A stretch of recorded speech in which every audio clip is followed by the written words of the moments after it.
Yeah. What's up, Squadron?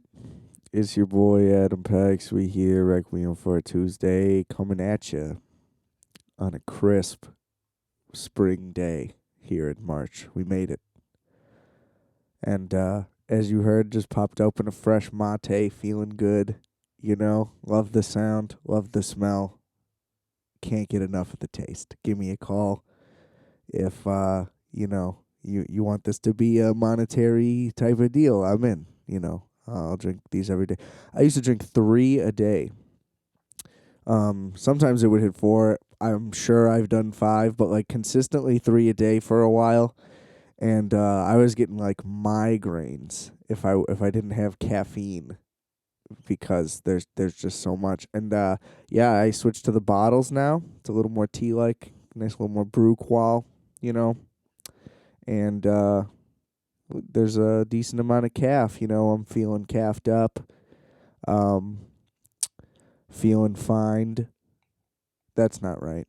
But you know what I'm saying. Caffeinated. Here we go. Let's dive in. I mean, what are all the kids talking about these days? You know? Uh how what's popping on Disney Plus? 'Cause I got to stay relevant. It's important. If you ain't relevant, you irrelevant. You know what I'm saying? I think it's bing bang boom. It's just like that. And that can be hard to come to terms with, I would assume, for some people. So stay hip out there, kids, and you know, leave me alone. But on that note, I wanted to begin today talking about a movie from 2004. So clearly I'm on the spectrum of on top of all today's trends. Um, but I rewatched Dodgeball last night. Just came on to HBO, and I got to tell you, man, does that hold up well. That movie's fucking incredible. Okay, and I think the we're heading towards a very sad. Maybe not even heading towards. I think we're right in the middle of it. Like just a dry spell of these weird, like very plot specific crazy comedy movies. You know what I mean? Like the entire Apatow Rogan era, which was unbelievable. I would say, could be one of the greatest comedy film runs of all time. Arguably the best. There was a good stretch in the 80s, but I mean, where else could you just go for like 10 years almost and just like banger after banger? I don't know. It's pretty hard to say. But yeah, I mean, we're not really getting these like a well written story genre film that happens to be a comedy. I think is like the perfect avenue to go. Um, I mean, Superbad isn't really that. I guess if you want to take that out of there, it might be the best movie of the bunch. But you know what I mean? Like they're all like really like crazy ass movies, or really human and realistic. Like it's one or the other. And pretty much that doesn't exist. You just get like your Adam Sandler flicks coming straight to Netflix, and I guess everybody's eating them up. Who knows? I think Netflix just has to save face at every opportunity they can at this point. But you know what I mean? Like I just want that high concept comedy movie. And I just don't think we're getting it. I think that if Netflix is the one, the studio behind it, then they're greenlighting the wrong people. You know what I mean? Because I don't know, where there hasn't been like a generational, I feel like movie in the sense of comedy, in a long time. You know, like Pineapple Express. I would consider that an all-time classic already, for sure, in my book. What was that, like 10 years ago? That might be the last one. That feels like it's really going to hold up for like a long time. I could be wrong about that. I would love to be wrong about that. If there's something I'm forgetting, pinch me right now and, let's get out of this nightmare.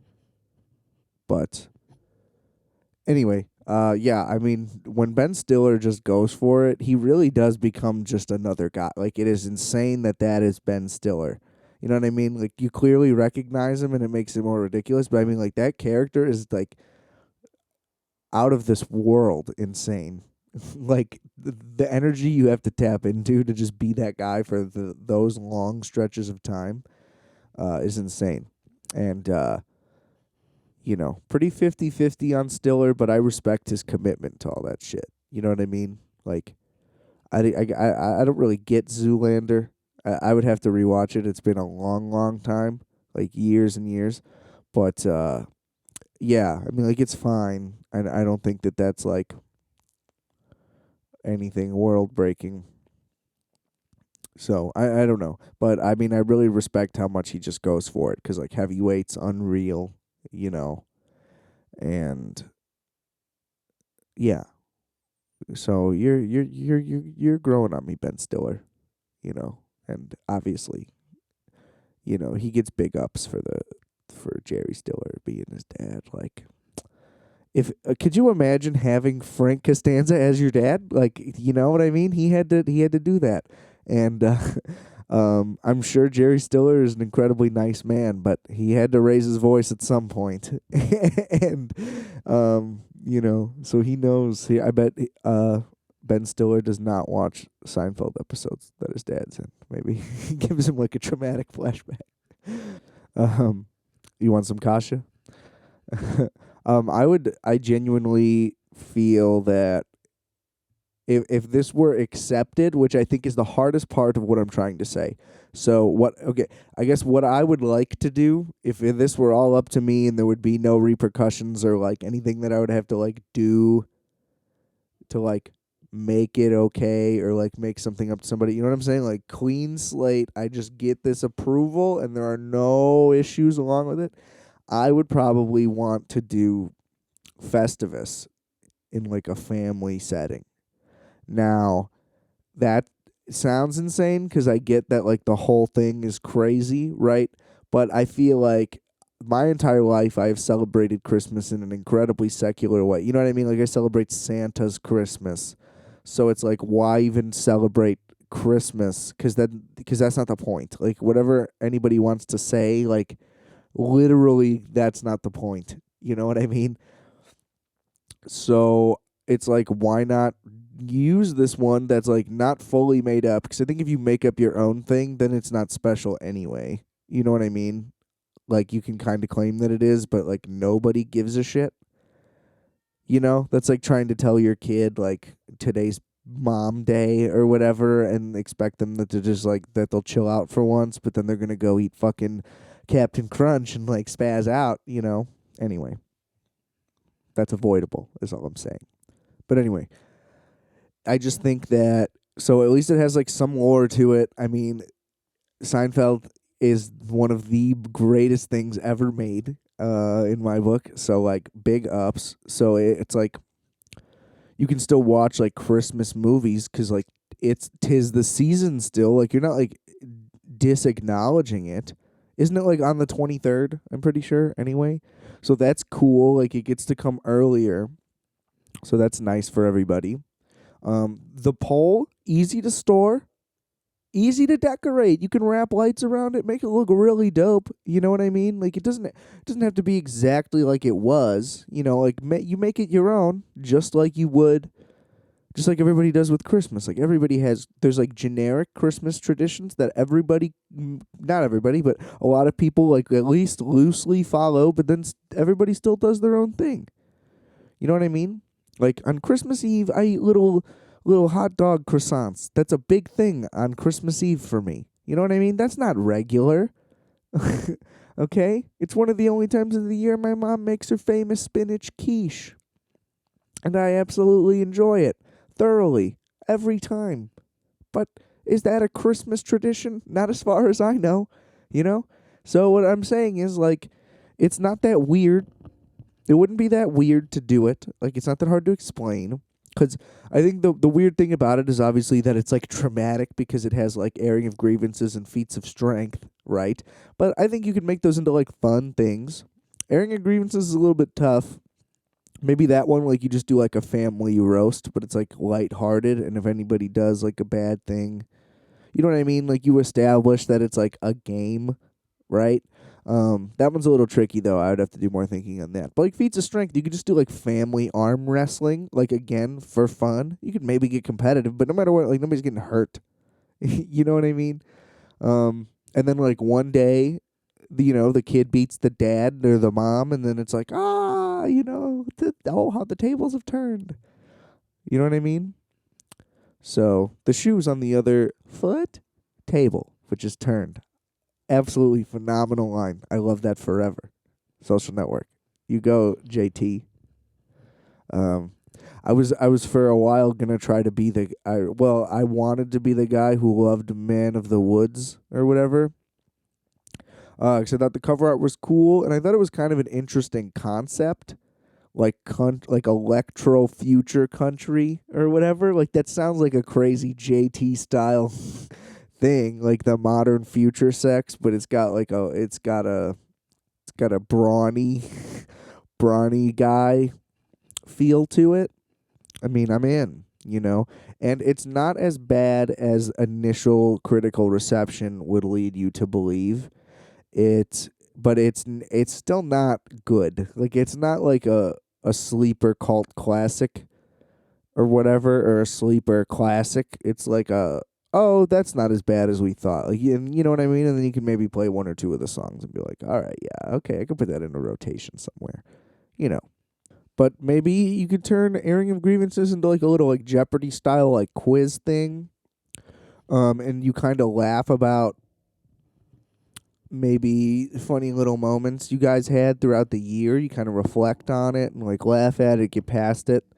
You know, and yeah, maybe it's the opposite. Like maybe it's called the airing of grievances, but like all you're doing is trying to like make amends. Like it's intentionally like, you know, a nice thing to look forward to. You know what I mean? So I'm just saying, like, it doesn't have to be a goofy, like, angry thing. I just think it's an interesting secular way to celebrate with everybody else right around the same time. And, its belief system is based in Seinfeld. So, like, you don't got to get anything jumbled up. It's all right there. And I just think that sounds really nice. And it's lower pressure. You know what I mean? It's a lot less work. And then you can still eat like the same food. You can still have a Christmas dinner on Christmas if you want. You know what I mean? Like you can still do whatever you want. That's what I'm saying. There's like no rules. You can celebrate both, I guess. But I'm just saying, like, you know what I mean? You just do it 2 days early, and if you don't want to do it on that day, you can still just like have your Festivus dinner on Christmas Day because like you're both off work or whatever the situation may be. You know, it doesn't have to have all those crazy rules. There's plenty of times when people celebrate Christmas a day early or a day late anyway because of a family thing in the first place. So all the same rules that apply, all the same types of things you do. I'm just saying, you just like don't have to make it about that. And this isn't me trying to convince. I'm just saying like this is my logic behind it. And to me, that sounds like paradise. Just a nice and easy, you know, low stakes fun scenario. That's that's like a dream come true on a daily basis. I wish every day was Festivus.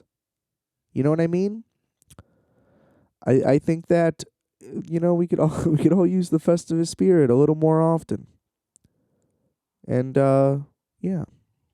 But yeah, this mate has got me a little bit juiced if you know what I'm saying. Um Man, there's nothing like okay, so the caffeine label on the side. This is also the glass one, the glass bottle like tea ones are technically supplements. They're like not even drinks, which is crazy and probably some kind of loophole that saves the money if I had to guess. But I fully like it's fully organic and like super dope still. So like I don't think that anything here is a scheme. I just think that like yeah, I mean this shit makes me fucking feel great. So I'll treat it as a supplement. But anyway, it's delicious, so it's a drink. What a perplexing scenario. How do you decide, right? So anyway, it has a caffeine rating. So it goes from light to bright to lifted to glowing to mighty. All of those sound incredible. Like that's the good kind of wording that I want to hear. You know what I mean? Like you go to Starbucks and they're all just large in different languages, and that doesn't make any goddamn sense. And I'll never remember which ones they are. I will never remember which ones they are. So I just say medium, because I don't want to accidentally get the biggest one and spend $14 or whatever. But like, you know what I mean? This is a nice, like, light, like, it's real, like, yoga like. And I always feel like if I was ever to get into any kind of exercise, it would be yoga. And I looked into it briefly. But it turns out that it's pretty fucking expensive to do that shit, and I don't understand why. So we need like a yoga Peloton where, let me pay $2.99 a month for these dumb classes. Like, it shouldn't cost that much for someone to show you how to stretch. I'm just saying, these people are like $60 a month and you can go 3 times or some shit like that. It's like, what? That is insane. You know what I mean? Give me like an unlimited thing. For $60 a month, you can go like, they're like, yeah, you can come like twice a week. It's like, are you out of your mind? I just had no idea. I mean, this may be normal. It may not be normal. I don't know if it's a thing that people would even recommend. Like, maybe you should just do it in your house. I kind of have the space for it. It'd be at a weird angle, but yeah, I mean, if there's like a YouTube class, it's probably just the best way to do it anyway.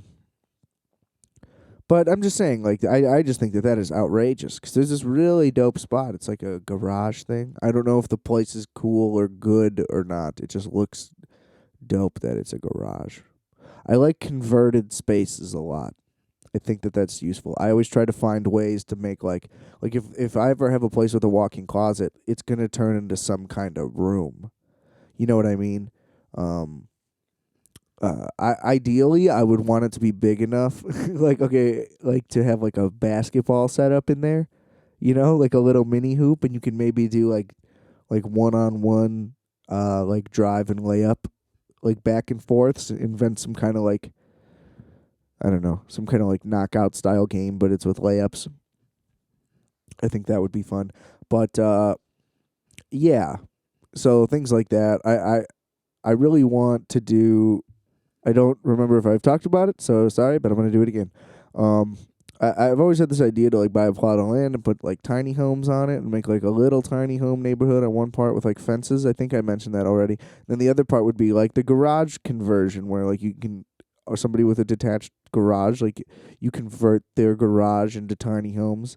Or like, I've always wanted to like see if I could like, another idea, like, personally. By the way, I'm in love with those 2 ideas I just said. I just breezed past them because I think I've mentioned them already, and if I haven't, then let me know. I'll elaborate later.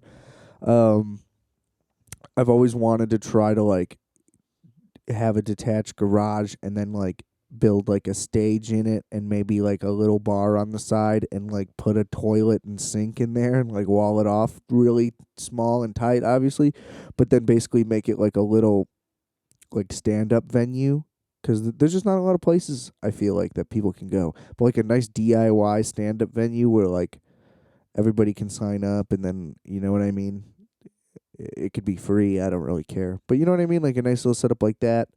And like garage open in the summer, I think it'd be nice. That's why I don't want it to be music, because like no matter what season it is, it's either going to be really hot or really cold in there, and you can't do anything about it. Whereas like stand up, everybody would be standing. Also, that would be like the shitty part, I guess, in my vision anyway. But if chairs would help, they would help. But ideally, I would want it like packed full of people. Stage would have to be pretty tiny and like almost like a little like one of those like exercise trampolines, maybe like double that size, but a circle like that, and then just like make it kind of tall, you know. So it'd have to be a little bit weird for sure, but I think that would be a lot of fun, and yeah, I don't know. I would enjoy something like that, but yeah, maybe a thing like that for yoga or whatever. Any type of converted space I'm into. You let me know. Like, oh, this used to be a boat, but now it's a restaurant, and I'm like, oh my god, that's super tight. Like, I think I know that they're like gimmicky, but like those train restaurants or plane restaurants, I think that's awesome. You know what I mean? I kind of love like, I don't know if I like themed restaurants, but I like the converted aspect of those things, if that makes sense. The I absolutely adore Bubba Gump though, so that I think that that is a phenomenal establishment that I hope never goes away. Even though I'm not really willing to go to Navy Pier to do it. But anytime I travel somewhere that has a Bubba Gump, I make sure to go. So I don't know if that makes up for it or not. But man, getting to Navy Pier, I just hate it. It's just awful. So sorry, Bubba Gump. But if there's ever talk of the one at Navy Pier closing, you better believe I'll go before it closes. So everybody better keep me posted on that one. Okay? I'm not missing out on that coleslaw. They do trivia at the table. I love trivia. I need to go to trivia night. Holler at me. But man, I'm feeling good, you know. Got this nice juice flowing through me, you know. I'm pumping, right? And I got the window open. What a magical day. You know what I mean? What better could happen? It's like a bird's going to swoop me up and drop me off in a land of grapes and velvet. Right? Like how much better could it get? Damn, I almost held it together for that one. But yeah, wouldn't that be fun? Man, I was just having like last night I was like in and out of sleep. I was like in one of those like you're awake technically, but you're in that like dream state, and I just kept having visions like for of making this movie. And I feel like I could like it would be doable without money, right? The only thing I'm concerned about is the sound, because I just feel like there's no way I get it. iPhone cameras are unbelievable. They shoot 4K. I know that that's not what movies like look like. Like they don't look like iPhone things. Even though like Soderbergh's been doing it. So like if Soderbergh is like like nobody's shitting on him, obviously he's deserves all the respect in the world. But I almost feel like that would be more the reason why people would be like, you know, like dicks about it. I think it's dope. Um, but I mean, I'm glad that it's working. You know what I mean? So like that's just a great sign for everybody, like that he would do that and take that step, so like other people aren't self conscious about it. Whether that's part of his reasoning or not, I think that that is a natural after effect. But no matter what, like you need booms and stuff. Like nothing captures audio better. Like you know what I mean? Like you need to have microphones around. I think you can get away with making it look good, no problem. But I think that that would be really hard. Um, but I did have a thought of it to be like experimental in that like it would have no sound other than sound design, and like any conversation would just be in subtitles. And I want the movie to be in black and white, and like it would basically just be like following somebody for a day, but just like the shots and yeah, like the thematics, not for like a day, like a couple days, and it would basically just be like I don't know, yeah, it would just be more about like the shots and the look and things like that, and it would kind of be about like isolation, and I think it would be I think it would be pretty sick. Um, I just think like having the time and trying to get somebody involved would be really difficult, and that's usually the case with any type of project. So like, I don't know. Sometimes it sucks to have ideas that you know you can't really execute, or like I guess I really could find a way if I really really tried. So I mean, I guess that's on me for not like trying to put that kind of effort in. You know, I'll admit that part. But I mean, I genuinely wouldn't really know where to start. Um, But that's the issue with like the script I wrote. It's like now it just sits, and I know that it needs work and that it could be adjusted, but like the fact that I don't know what to do with it in the first place is like, why would I keep working on this? And then like even if I make it like what I think is perfect, I genuinely don't know like what like what do I do with it now? Do I have to call somebody? You know, like how do I even like tell anybody that this happened? You know what I'm saying? It just baffles me. I have absolutely zero insight or any type of like um like knowledge or thought of discovery on how it would even be possible, you know. So I guess I kind of just like let that sit. But so it's the same type of scenario. It's like even if we did a lot of stuff, blah blah blah.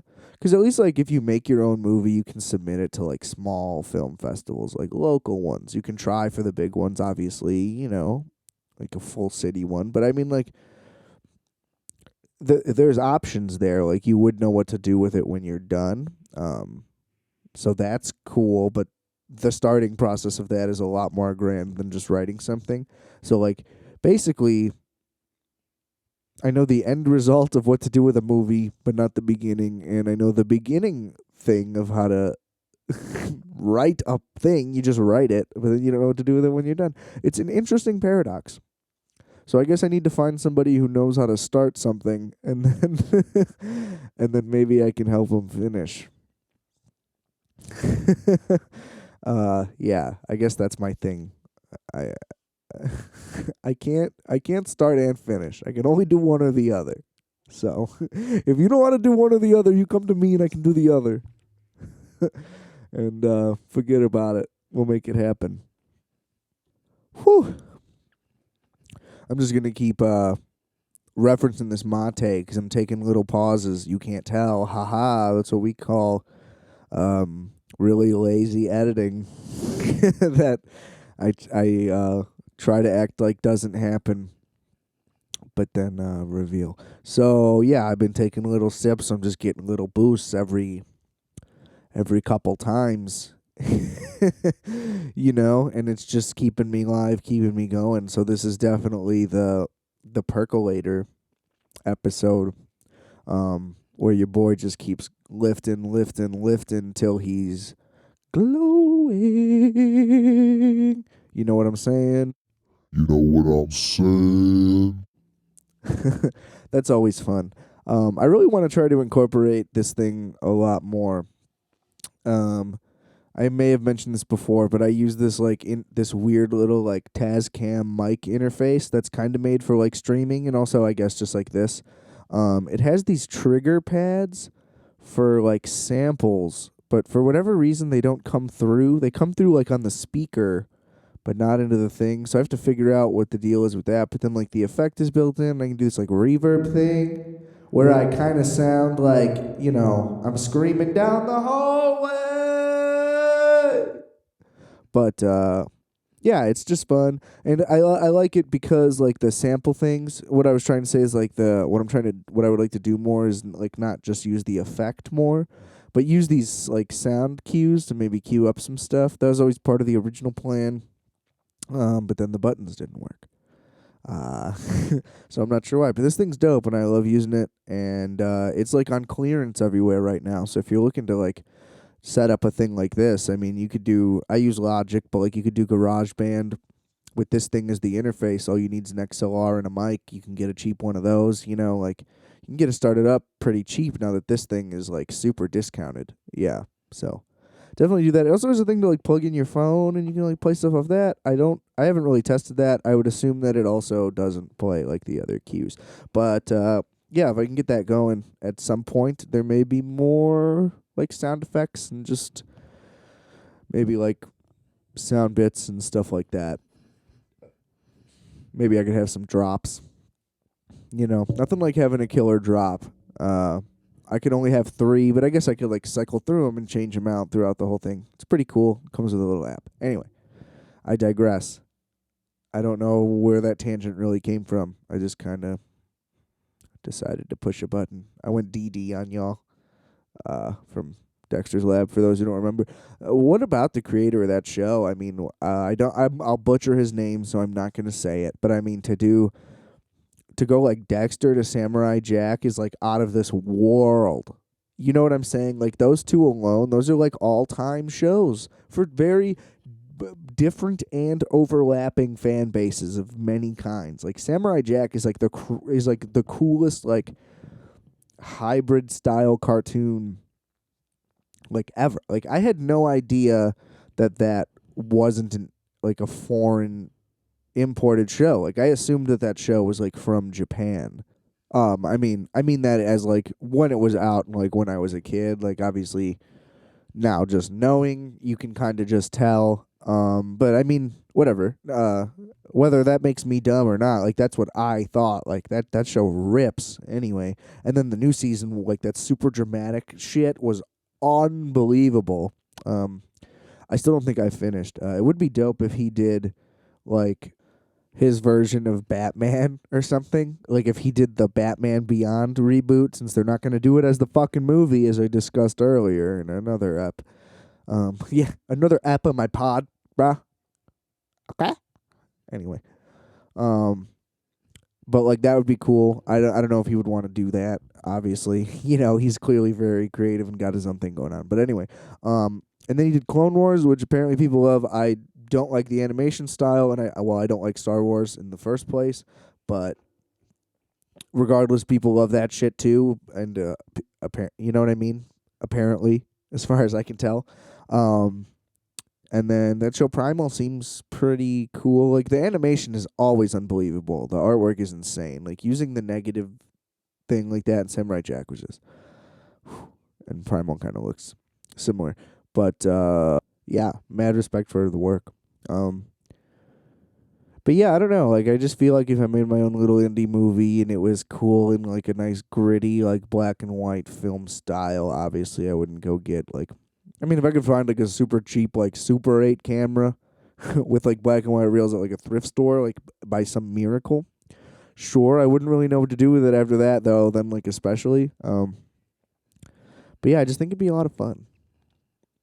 I don't know. And I think that I could make something that I like a lot. And I find that much like this show and my music, pretty much everything I do, there's no real audience for, and that's fine. Hopefully that'll change. But I'm getting stuff out that at least I kind of enjoy, or I at least enjoyed making. You know, and I feel like I would definitely be satisfied with that. Like I have a couple like videos on my personal YouTube that are just like some animations I did in college. I just didn't take those down not to like show anybody, but like why take them down? It's something I made. It's definitely not on YouTube for anybody. But then I have like some lyric videos on there. One kind of reminds me of like when I started because it was like my first one. And then there's two that I just did on my own because I felt like it, and that's the best way to really get something out of you. I think like if you're doing it on your own, you'll probably put in the amount of effort you are really willing to. You know what I mean? Like you'll genuinely get behind something to a certain degree, no matter what, if you decide to do it. But there's always a case when like if it's an assignment of any kind, whether it be work or school. There may be a part of you that just wants nothing to do with it. You may not want to do it, period. So it might not come out the way I won't say the way you want, because I would say that most things don't come out exactly the way you want. You know what I mean? It's just way easier to imagine. Um, but anyway, none of that was really the point. So I just mean yeah. So then there's like a couple videos up there that like I made. There's no views really, and but it's cool. Sometimes I just look back at them and I'm like, wow, like nice job, little pat on the back. And then just keep working on whatever you want to work on, and hopefully something catches on. But if your sole reason for doing anything, like sole reason, is just like I need to blow up, um, just because my goal is to blow up, then I disagree with that. I suppose I don't really know. I don't really have a stance on that. Do your thing. Like if it works out, great. You know. Um Uh, when I mean, not that I'm like an old guy, but like a couple years ago, you know what I mean? I was way more jealous of people that were doing stuff like, and not like I would stop talking to anybody or anything, but like it would just like bother me. I would get mad when certain people got, maybe they got booked at a cool gig or like, oh, like somebody I at least kind of know is like going on tour and it's like, what? You know what I mean? Something like that. I don't know. Or somebody gets a job, that's way better than yours, and you're like, fuck, man, like why did that happen? Anyway, And now I'm just like, man, like that's dope. Like whatever works out is great. uh, yeah, here I am, Mr. Positivity, ladies and gentlemen. I'm putting things into perspective for you. Glad, glad I can give you the sage advice you needed. But yeah, I don't know. I think that like the goal of like obviously publicly sharing anything that you create or think or whatever is with somewhat of a goal of gaining a following, like an audience, whatever. And it, I just think that some people like will be like, oh, that didn't work. I'm either gonna try a new thing or I'm out. You know what I mean? But I don't know what I'm really trying to say or saying. So you can take that as whatever you feel like. uh, that just kind of happened. But maybe that's just like me passive aggressively, subconsciously talking through um, my my crazy decision to keep doing this. That's always possible. You can't. If L.A. Noir taught me anything, okay, if Rockstar Video Games um got through with any of the lessons they've been trying to teach over the years, it's that you can't rule out any of the suspects or possibilities, and there's lots of ways that things can go. So yeah, kept that bit up a little bit too long, but you get the point. I'm a crazy guy. Come get some pizza. Um, I love Italian restaurants, and that may sound very generic and common, but I think that what an Italian restaurant is to somebody is very different based on where they're from. Whether that be regionally or even like within one specific, like, metropolitan area, whatever you want to call it, or like whatever county, who knows? It may be that small of a difference, but I just realized that like to me mainly, like at least in my experience, like if you say like an Italian restaurant, like I guess I'm gonna think of a place that's like, ooh, put the napkin on your lap, we're getting the fresh grated parm, the guy's wearing a bow tie and a vest, and like, you know what I mean? Everything, all the names of the entrees are in Italian, and you feel like a fucking idiot when you order and you're spending too much cash. And then it's like either way too much food, which is like pretty dope in my opinion every time, or it's like a pretentious amount of like food and you're like, Jesus Christ, what the fuck was that? Now like that's the place I'm gonna try to think of, but I realized that the like the only like the best Italian restaurants are those pizza places that are like local one-off type places that have like a super extensive menu, and they like even cater and shit, and it's like they sell everything from like ribs to cheeseburgers to gyros and then they got slices, but then they do pizza, and then they do like double crust deep dish. you know they do fried chicken, like they sell every fucking thing ever. Like those are the best Italian restaurants. And then they have like the nightly specials where it's like, oh, here's a steak and ravioli and with a salad and and a drink, and it's like $8.99 on Wednesday, and like they have one every day, and it's like this place is insane. Those are the best Italian restaurants in the world, and I don't know if that's a local thing to like the suburb I grew up in, or like a Chicago thing. Period. Specifically, like the entire area, whatever. It may be that in combination or not in combination. The other thing might just be like an income thing. Like, is that the poor people's Italian restaurant? That very may well be the case. But I just realized, like, to me, the only Italian restaurants I've been to are like the Olive Garden, which I don't give a fuck what anybody says. Like, that shit's good, okay? And that's pretty much it. I mean, what are you fucking expecting? Like, it's a chain place, and that is way better than like TGI Fridays, and I love TGI Fridays. Okay, so I'll clarify that. I was gonna say Applebee's, but it's like Jesus. If you compare anything to fucking Applebee's, it might as well be a Denny's, right? Like that's scum of the earth type shit. They have those crazy deals, and I'm like, those deals are good, but they're at Applebee's, so why would I even go? I won't like it. Like that's how bad Applebee's is. They can't even trick me into it with low prices. And then the other one is like the Italian thing at the Epcot World Tour, whatever that's called, the World Bridge thing, which was incredibly authentic. As far as I'm concerned, we had to make a reservation. And like at like nighttime because it was way too late. And the dude was like, the waiter was imported from Italy. It said his name and then the city he like immigrated from. And I don't know if you're supposed to believe that, but even if, like, you know what I mean? Even if it's fake, then that's terrible. Like, no matter what, it seemed weird to me. And I was like 11 or, around there. And I remember it was like insanely expensive. And I was like, this is crazy. Like, are these prices in euros too? Like, Jesus.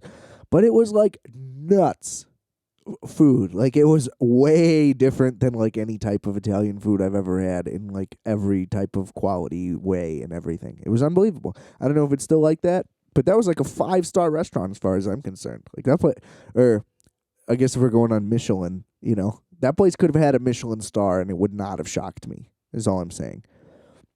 And then I remember the American one. It was like getting a burger at Six Flags. It was like one of those, it's indoors, but like there's no windows or doors. So it's outdoors. So there's like tiles, but they're outside technically. And everything's just grimy and there's flies everywhere. And you know what I mean? Like that's what the American one was like. And it's like you couldn't have made it into like a Fuddruckers or something.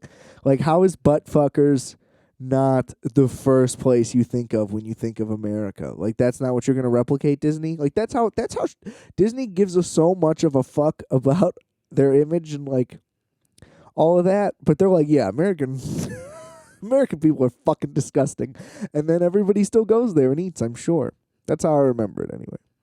But yeah, I can't really tell you what time. And then there's like a couple other places that were like local Italian spots that I've been to. But I feel like that's all the type of Italian restaurants there are. The other ones I can think of like Maggiano's and then like Italy, like those big ones, but I haven't been to those. And so yeah, I just think like those little pizza shops, those are like the backbone of of communities. You know what I mean? Like, I don't know. There was this spot, Sir Nick's, right by right by my parents' house, still there. Absolute magic in Streamwood, Illinois. Look it up, ladies and gentlemen. And then Nana's in Streamwood. Institutions, honestly. Like, if those places were established in the city, I think that they would be a lot bigger of a deal. I know that they're a big deal out there. You better believe it. I think if they were just like a little bit closer, maybe like Gene and Jude style, how it's like not that far outside of the city. Like if it was a little bit closer, I think definitely people would make the trek for it. I think it's that worth it. But anyway, that's what I think of an Italian restaurant when it comes to mind. If you really break it down, that's all I'm saying. They use a lot of foil stuff. But yeah, you get what I'm talking about. Anyway, so yeah, this is really enthralling, captivating entertainment. So, make sure you let people know that things like this are being said, because I feel like this is really cutting edge shit that I'm spewing out here, and we gotta make sure this shit is known, because who knows, who knows. Modelo virus is real. Oh, sorry. Got it mixed up. I mean, isn't it mandatory at this point to throw in a bit about it? A bit about it.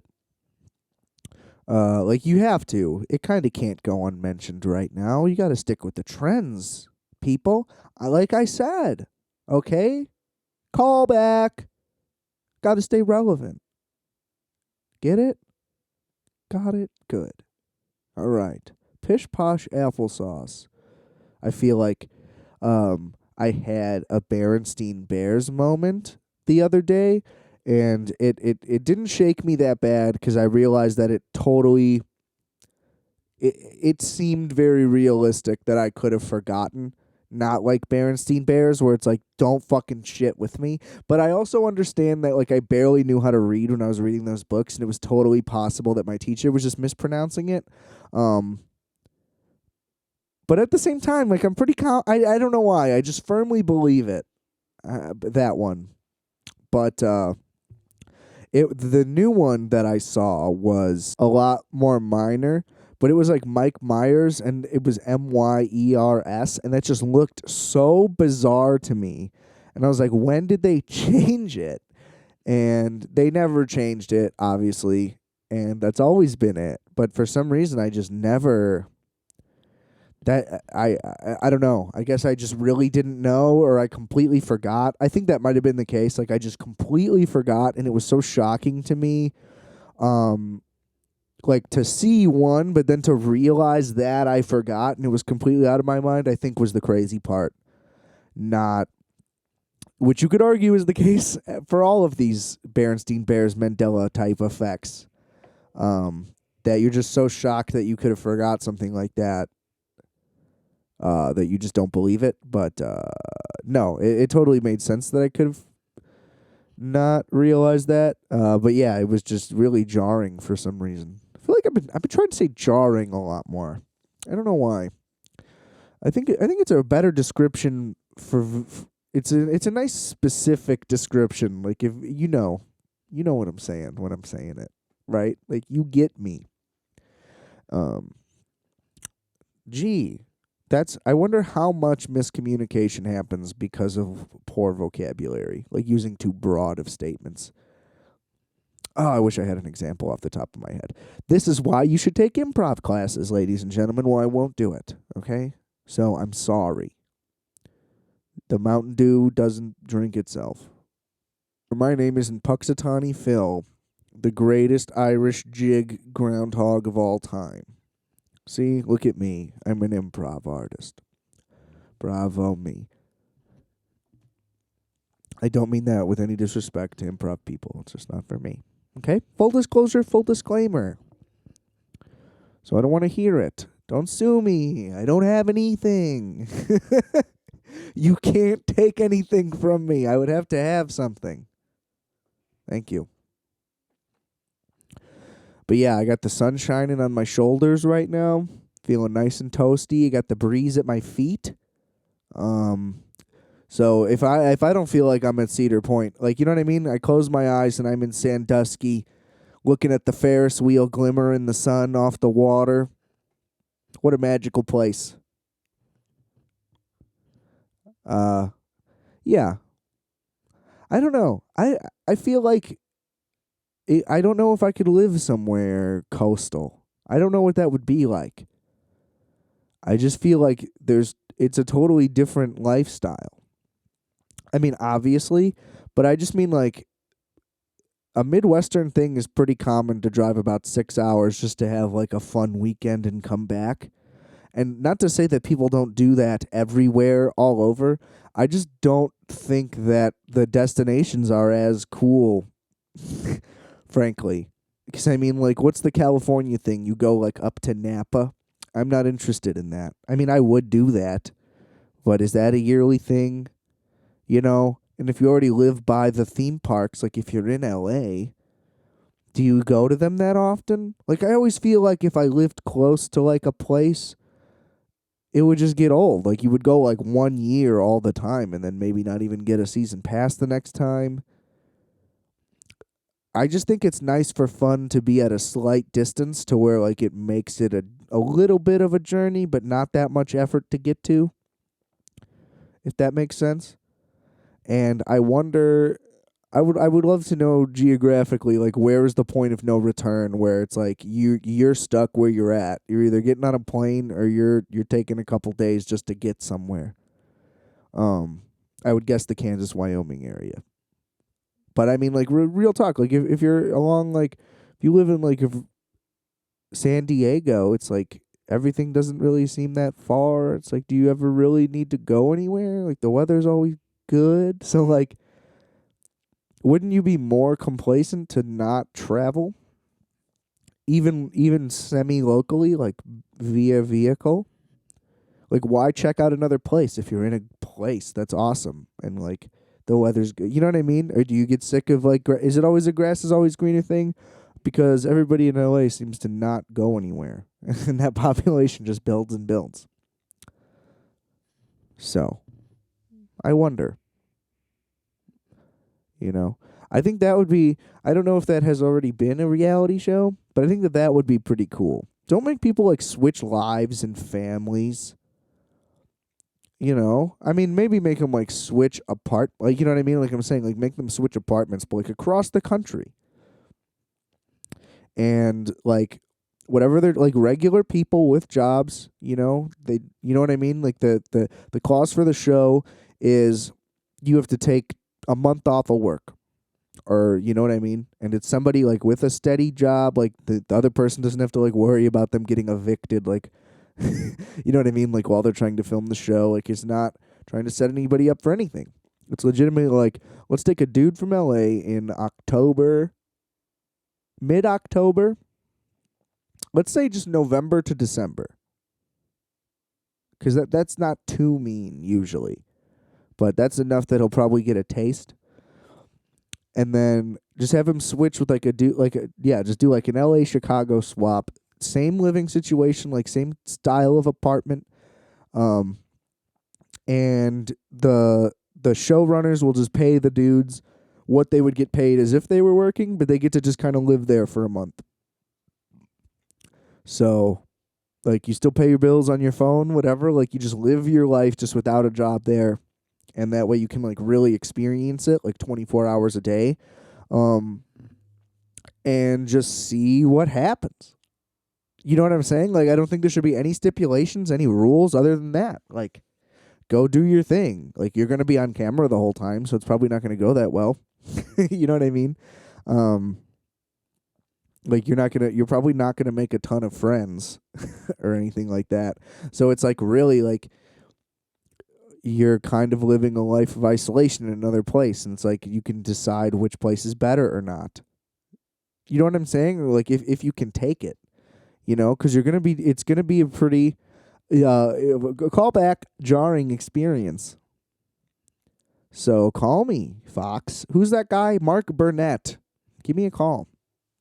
I'll swap apartments with a dude in LA. I'd love to do it with a dude in New York, but I feel like a New York Chicago swap is just the Chicago guy being like, yeah, this is like a better thing. It's a better version. And then the New York guy's like, yeah, man, this is just like not the same. You know what I mean? There's just a lesser version. And on a much grander scale, they would think that, I think, is how that would go. But that's just based on the one time I went out there, everybody, when they asked where we were from, like at the airport and shit, whoever we talked to, when it was a New Yorker like that worked there or whatever they were doing, whoever it was, when we said we were from Chicago, there's like, oh, whatever. You know what I mean? Like instant blow off, not like, ooh, second place, nice. No, it's like, it's like they're 1 through 9, and then like we're maybe 10, or LA's 10 to them. I don't know. Maybe they're impressed by people from LA. That's how it was in Entourage. So that's all my knowledge of that. But yeah, I don't think that would be interesting. I think it would have to be like a contrast in weather would have to be a big thing, or it would have to just be a small, like one's a smaller and one's a bigger. But I think that those two are too close. I think New York and LA would be good, even though they're like the two biggest cities. I think that's a crazy swap. You know, you're going to totally different places. But imagine someone from like downtown Oklahoma City swaps with like a dude in Milwaukee. You know, like both of those guys are just going to be fish out of water instantly, you know, because I think like the clean swap either way. Like if you're doing like a country thing, it would have to be with like another country thing. I don't think like putting somebody literally like, oh, you're going from the farm to like the middle of Miami. Like I don't think that's fair. And that seems like that's been done. And anyway, if what I'm talking about has been done already, then this is a moot point. But yeah, I would love to see it. And I think that it would be pretty wild. Now, you could go the extra mile and like see like make the stipulations that like their friends have to like chill with this guy at least to like feel him out like once, you know. Um that would be cool just to try to get some kind of interaction there. So like maybe like if they do hit it off and like the dude's like, yeah, I could be on camera for a month, like I won't make an ass of myself, or maybe some guys are willing to. Who knows? But I think a lot of interesting things would happen, and I think it wouldn't cost anybody that much to make. You know, you're just flying people out, giving them, $2,000.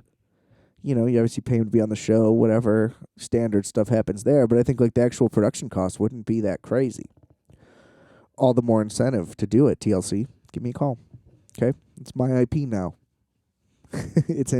it's recorded, documented in content. But if I stole that idea, please direct me to that show and let me know how it is. I bet it's great. If it's not great, then it's not real. Just kidding. It's. I don't think it's a sure thing, but it sounds like it is. But I don't think you can call anything a sure thing. I was pretty confident in B movie. Beyond, like I was like, this is going to be one of the best animated movies of all time. I was like, Seinfeld's doing it, boom, and then like you look at the cast and it's just like top to bottom, like stacked, and it ended up being Ants. Like, you know what I mean? Just like another Ants, but with a better, crazier, cooler Seinfeldian plot. And rewatching it, its rewatch value is actually pretty high. I remember being disappointed in the theater, possibly due to my high expectations, which is, that's on me at that point. I understand that. But rewatching it later, like not as a kid, because that came out in '07, I think. So I was like 12 when that movie came out. So I also like didn't get a lot of the humor. There's a lot of adult humor in there, just like with the Ants. I'm a big Ants guy. I think Ants is better than A Bug's Life. I haven't rewatched A Bug's Life. I've rewatched Ants. Okay? Because it's like pure Woody Allen humor. And you can say what you want about the guy. That's not really the point I'm trying to stir up here. Okay? PC police. Yeah, but it just had like witty adult jokes. And like kids can still watch it and just not get the jokes. No problem. Like, I think that's the best way to do humor in kids' movies is not try to shoot for a joke that's like in between being mature and immature, so it can like cross over to both. Like have jokes like that in there for sure. But I also think just like throw in a reference that no kid would ever get, but that's like harmless. You know what I mean? That's always a nice touch. But yeah, B movie has a lot of that like adult joke in it. Not like inappropriate, just not something that a kid would understand. And like technically, just because there's no sweat, you know what I mean? Like Seinfeld's stand-up is like technically kid appropriate for the most part. Like he talks about sex kind of. But I mean like his word choice has always been pretty PG. And yeah, that movie's got replay value. That's all I'm saying. I think give it a shot. Because, yeah, again, it wasn't like a sure thing 100% to my thought process. But it kind of was a sure thing in that it's pretty good, And I think people kind of want to dump on it because it's silly and it's kind of dumb. And, like, I get it. People are kind of making fun of Jerry for how he's been talking about it or whatever when it came up, whenever that happened. But I think if you actually just rewatch the movie, it's pretty sick. I mean, Ray Liotta is in it, like playing himself animated. It's fantastic. And it's like in New York City, of course, so it's like a cool, real thing. I feel like that's a thing that I like in animated stuff when it's like, okay, this is a real thing, which I talked about like with BoJack, like how they showed Chicago. Like, it was cool that it was set there, and it was cool that it was set in Hollywood in the first place. Like, its own version of it, and that's dope. It should be. It's a cartoon about anthropomorphic animals. But, yeah, I just feel like more animated shows should have real settings. And that would be cool. I don't know. I'm into the idea of, like, kind of like Linklater's thing with, like, A Scanner Darkly. Like, not necessarily in the plot of that, but, like, the realistic animation. So let's say the animation is whatever you want it to be, but the plots are like sitcom. Like Mike Judge, King of the Hill never really got that out of hand. You know what I'm saying? And there's plenty of examples. But I think that we need a new one. Let's set a place, but like set it in a real place. Let me get a cartoon, set in Seattle, whatever, Chicago, Washington D.C., wherever you want it to be. Set it in a real place that you know about. Green Bay. I think a cartoon set in Green Bay, Wisconsin would be cool. Okay, because you can do the seasonal stuff really easily. You can do snow jokes. You know what I mean? Like you can do cold stuff. Like I don't know, easy sitcom cartoon topics, you know? I think that like all the holiday episodes would be pretty sick there. I don't know, wherever, but I just think it's cool to see like cartoon recreations of places that we can look at pictures of. I don't know why that's satisfying. I think it goes in with my callback thing of conversion that I'm into, like converted spaces. Yeah, take this space and convert it into a cartoon. I don't know. Maybe that's all connected somehow, somewhere, some way. And on that note, I just finished my yerba mate. Took an hour, which is kind of unprecedented. Even when I'm sipping them slow, it's like a 10-minute thing. With the cans, oh man, I used to shake them up and just slam them pretty much. Like take a couple breaths for air, but it'd be like 3 gulp sessions and they'd be gone. Crush it, chuck it in the garbage. Bam, a cig, another cig. That's a lunch break right there. You know, that's how you spend 30 minutes when you're getting your ass kicked by the man, you know? Yeah, good times. But yeah, these glass ones, I don't slam them as much anyway. They kind of, because it's a different kind of buzz. Whereas, like, I feel like the can ones are like straight up cup of coffee, like almost jitters, but this stuff never gives anything like that for me. But then the glass one's like a nice little buzz. Like, you feel your skin a little tingly, you know, feeling good. Yeah. And that's always fun. But yeah, feeling good. Legs stretched out, feeling the vibes. Feeling the vibes, McConaughey style. I guess you could say that podcasting's like jazz, you know? If you're not sitting there with an outline script type of deal, maybe you just go with the flow. You just see what happens. You bounce around. You know, you play a little bit. Sometimes you hit it. Sometimes you don't. But you just keep wiggling around. It's like the carousel, up, down, and around. I remember there was a guy who kept saying that while I was in line for the Raging Bull. It's a roller coaster. It has a long line, and the guy kept saying it to every car that came and went. And we were waiting in line for the front row, which meant it took 15 times as long, and he just kept doing it. He just kept doing the same bit over and over again, and I wanted to walk, like as soon as we got through those gates, I wanted to walk across the ride and just punch him square in the throat so he wouldn't say it. Then he said it, and we were gone, and then that was it. And then I think we had to wait in the back, and he kept doing it again, like once it was over. Just couldn't get out of there. You can't hold people in line tortured like that, because like, okay, here's why it doesn't make sense for you to do that bit over and over again, because you're doing it to each car as they load in, as if the people in line aren't right there. Like, each car doesn't need to do it. You know what I mean? Everybody's still right there. They can clearly hear you. It's not, they knew you were gonna, you know what I mean? You did it already. It's not like everybody gets theirs, like, oh, I can't wait till he does it to me. No. That's a hostage situation. That is unfair to subject people to that kind of domineering repetition. I will not stand for it. I'm going to get a change.org petition to go together. No repetition for roller coaster ride people. I feel like that's a lot of pressure. You know what I mean? You gotta like hit the button at the right time. I just feel like, what if you hit the button and like somebody didn't give you that thumbs up? Or like, what if you're the guy who's like checking the things, but you didn't do that good of a job? Because you're like, what's the difference? Or you're like, I just don't like this job. But then like something goes down and you're like, oh, fuck. You know? Like, I just don't think that's fair, even in the rare cases. And it would never be a worker's fault. Anyway, you know what I mean? For malfunctioning equipment, that just shouldn't happen. Like you could put a little bit on them, but it's not their fault. You know what I'm saying? But, well, that's an argument to happen for when CNN picks up a story that's just like this. But you know what I mean? I just think that I wouldn't like that. 'Cause that's what I used to think as a kid. I used to think like, and I mean I still kind of do. There's still a little bit of fear in me every time until the ride like really starts. Like even when you're going, especially when you're on the chain gang going up, um, that like there is a chance of it. Like I get that there's a chance, but like it's almost like you're playing the odds every time, if that makes sense.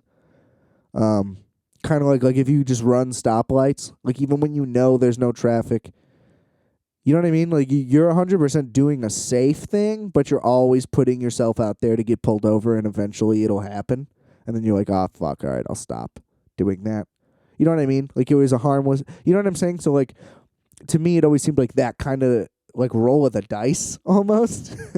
um, and it still kind of comes in my head like that. And I think that happens with planes for me now too. I think I need half a Zan. I think I did this bit on the last one. Oh no! Callback. Damn, you can cop out anything as a callback. Yeah, so if I ever repeat myself going forward, it's me just doing a really clever callback or reference to a previous thing. So, there, I'm now copped out for life, and there's nothing anybody can do about it. And I think that's a good note to leave on. Excuse me. So yeah, I think we'll wrap this up today. Requiem for Tuesday. Please don't forget that I are fat, you are fat, we are fat. And enjoy the day. It's nice out. Calculator.